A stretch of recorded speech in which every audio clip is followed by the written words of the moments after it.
Welcome to Seismic Shift, the podcast where we dive deep into the ground beneath our feet and the forces that shape our world. I'm your host, Alex Rivera, today. On January 5, 2026, we're tackling the story that's sending shockwaves through the seismology community. And it hits close to home for millions in California.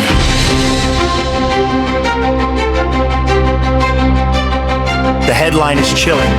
The San Andreas Fault might be capable of an earthquake even bigger and more destructive than the long-feared Big One. A new study inspired by a deadly quake in Myanmar last year is forcing scientists to rethink everything we thought we knew about one of America's most dangerous faults. Back in March 2025, a magnitude 7.7 earthquake struck near Mandalay, Myanmar. Along the sagging fault, it killed thousands, leveled buildings, and ruptured an astonishing 500 kilometers.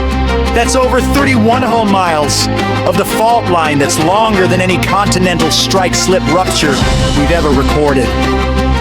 To put that in perspective, the infamous 1906 San Francisco earthquake on the San Andreas ruptured about 10.68 miles. This Myanmar event was a monster, and it happened on a fault that's strikingly similar to California's own.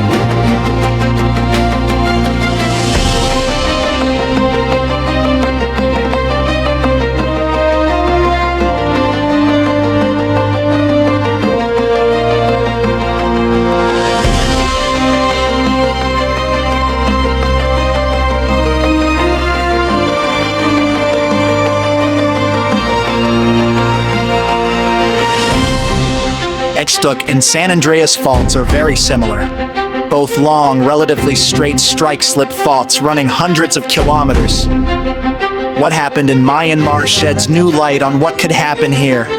The rupture went far beyond what models predicted, cascading through segments thought to be safe because they'd moved recently.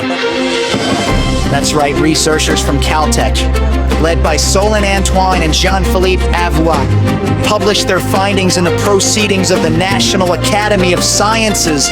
Using satellite imagery, they mapped how the sagging fault slipped more than expected, not just catching up on built-up stress from centuries ago, but overshooting into areas that had ruptured in the 1930s and 1940s. This wasn't supposed to happen. Traditional models assume faults break in predictable segments based on history, but this quake showed chain reactions, stress transferring dynamically, triggering a supersphere rupture where the break propagates faster than seismic waves, amplifying the shaking. And here's the scary part for Californians. The San Andreas is a near twin, mature, straight, strike-slip, with similar slip rates. If the sagging can pull off a 500 km rupture, why couldn't the San Andreas do something similar?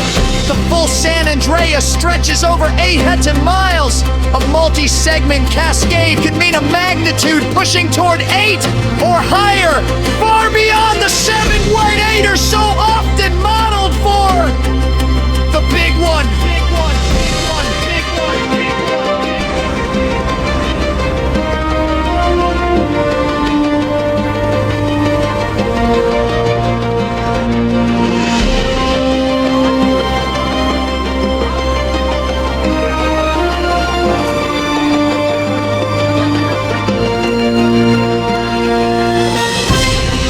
Simulations in the study show earthquake cycles on these faults can be irregular, clusters of big events, variable sizes or return periods that don't follow a neat clock. Historical records are too short to capture the full range. As one researcher put it, successive ruptures can release even more energy than the accumulated deficit since the last quake. This doesn't mean the big one is imminent. Earthquakes remain unpredictable in timing, but it does mean our hazard maps and building codes might need updating. Stronger shaking over wider areas, densely in populated zones like Los Angeles or the Bay Area. What can we do? Experts hard to prepare this. Retrofit homes, secure furniture, have emergency kits. California has made strides with early warning systems like Shake Alert. But this research underscores the need for even more resilience.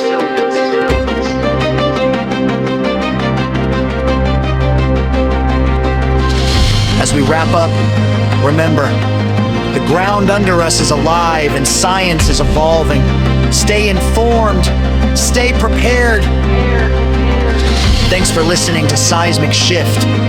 If this episode shook you up, share it with friends in Quake Country. Sources and links in the show notes, including the PNAS paper. Until next time, stay safe out there.